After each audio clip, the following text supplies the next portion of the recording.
ಇದು ಪ್ರಜಾಪ್ರಭುತ್ವಕ್ಕೆ ಸಿಕ್ಕಂತಹ ಅತಿ ದೊಡ್ಡ ಗೆಲುವು ಅಂತ ಹೇಳಿ ಸೋನಂ ವಾಂಗ್ಚುಕ್ ಹೇಳಿದ್ದಾರೆ. ನಾನು ದೇಶದ ಎಲ್ಲ ಜನರನ್ನು ಇದಕ್ಕಾಗಿ ಅಭಿನಂದಿಸ್ತೇನೆ. ಪ್ರಧಾನ್ ಅವರ ರಾಜೀನಾಮೆ ಬಗ್ಗೆ ಸೋನಂ ವಾಂಗ್ಚುಕ್ ಹೇಳಿಕೆಯನ್ನು ಕೊಟ್ಟಿರುವಂಥದ್ದು. ಸರ್ಕಾರ ಇಟ್ಟಿರುವಂತಹ ಹೆಜ್ಜೆಯನ್ನು ನಾನು ಸ್ವಾಗತಿಸ್ತೇನೆ.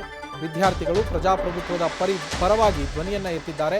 ದೇಶದ ಯುವ ಜನತೆ, ಸಿಜೆಪಿ ಪಕ್ಷಕ್ಕೆ ಧನ್ಯವಾದ. ನಮ್ಮ ಜೊತೆಯಲ್ಲಿ ಹೋರಾಡಿದ ಎಲ್ಲರಿಗೂ ಕೂಡ ಧನ್ಯವಾದವನ್ನು ಅರ್ಪಿಸ್ತೇನೆ. ಪ್ರಧಾನ್ ರಾಜೀನಾಮೆ ಬಗ್ಗೆ ಸೋನಂ ವಾಂಗ್ಚುಕ್ ಅವರು ಹೇಳಿಕೆಯನ್ನು ಕೊಟ್ಟಿರುವಂಥದ್ದು. 26 ದಿನಗಳ ಕಾಲ ಅವರು ಕೂಡ ಉಪವಾಸ ಸತ್ಯಾಗ್ರಹವನ್ನು ಮಾಡಿದರು.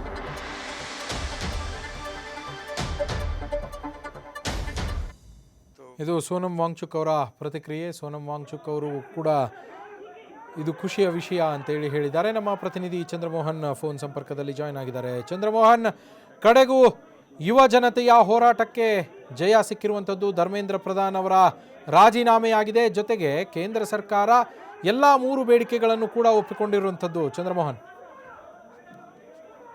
ಹೌದು ನವೀನ್, ಇದು ದೇಶದ ವಿದ್ಯಾರ್ಥಿ ಯುವ ಜನತೆಯ ಹೋರಾಟಕ್ಕೆ ಸಿಕ್ಕಂತ ಗೆಲುವು, ಕಾಕ್ರೋಚ್ ಜನತಾ ಪಾರ್ಟಿಯ ಹೋರಾಟಕ್ಕೆ ಸಿಕ್ಕಂತ ಗೆಲುವು.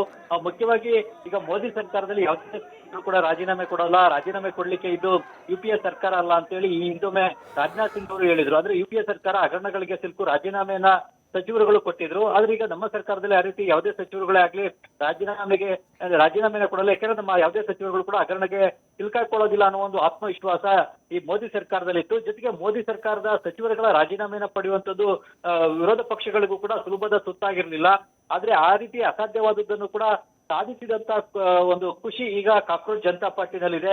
ಯಾಕೆಂತಂದ್ರೆ ವಿರೋಧ ಪಕ್ಷಗಳು ಸಂಸತ್ನ ಒಳಗಡೆ ಮತ್ತು ಹೊರಗಡೆ ಮೋದಿ ಸರ್ಕಾರದ ವಿರುದ್ಧ 12 ವರ್ಷಗಳಿಂದ ಹೋರಾಟ ಮಾಡಿದ್ರು ಕೂಡ ಯಾವುದೇ ಸಚಿವರ ರಾಜೀನಾಮೆಯನ್ನು ಪಡೆಯಲಿಕ್ಕೆ ವಿರೋಧ ಪಕ್ಷಗಳಿಗೆ ಸಾಧ್ಯವಾಗಿರಲಿಲ್ಲ.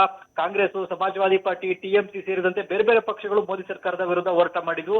ಆದ್ರೆ ಯಾವುದೇ ಸಚಿವರುಗಳ ರಾಜೀನಾಮೆಯನ್ನ ಹಗರಣಗಳಿಗಾಗ್ಬೋದು, ಅವರ ವೈಫಲ್ಯತೆಗೆ, ಅದಕ್ಷತೆಗೆ ಅಥವಾ ಬೇರೆ ಯಾವುದೇ ಕಾರಣಕ್ಕೂ ಕೂಡ ಪಡೆಯಲಿಕ್ಕೆ ವಿರೋಧ ಪಕ್ಷಗಳಿಗೂ ಸಾಧ್ಯವಾಗಿರಲಿಲ್ಲ. ಆದ್ರೆ ಸೋಷಿಯಲ್ ಮೀಡಿಯಾದಿಂದ ಹುಟ್ಟಿಕೊಂಡಂತಹ ಯುವಜನತೆಯ ಹೋರಾಟ ಈಗ ಬೀದಿಗೆ ಬಂದು ಹೋರಾಟವನ್ನು ನಡೆಸಿ ಕಳೆದ 37 ದಿನಗಳಿಂದ ಹೋರಾಟವನ್ನು ನಡೆಸಿ ಈಗ ಕೇಂದ್ರದ ಕ್ಯಾಬಿನೆಟ್ ಖಾತೆಯ ಶಿಕ್ಷಣ ಖಾತೆ ಸಚಿವರಾಗಿದ್ದಂತ ಧರ್ಮೇಂದ್ರ ಪ್ರಧಾನ್ ಅವರ ರಾಜೀನಾಮೆಯನ್ನು ಪಡೆಯುವಲ್ಲಿ ಯಶಸ್ವಿಯಾಗಿದೆ. ಧರ್ಮೇಂದ್ರ ಪ್ರಧಾನ್ ಅವರು ಕೂಡ ಮೋದಿ ಆಪ್ತರಾಗಿದ್ದಂತವ್ರೆ, ಬಿಜೆಪಿಯ ಪಕ್ಷದ ಸಂಘಟನೆಯಿಂದ ಬೆಳೆದು ಬಂದಂತವರು. ಅಂತವರ ರಾಜೀನಾಮೆಯನ್ನು ಪಡೆಯುವಲ್ಲಿ ಈಗ ಕಾಕ್ರೋಚ್ ಜನತಾ ಪಾರ್ಟಿ ಯಶಸ್ವಿಯಾಗಿರ್ತಕ್ಕಂಥದ್ದು ವಿಶೇಷ.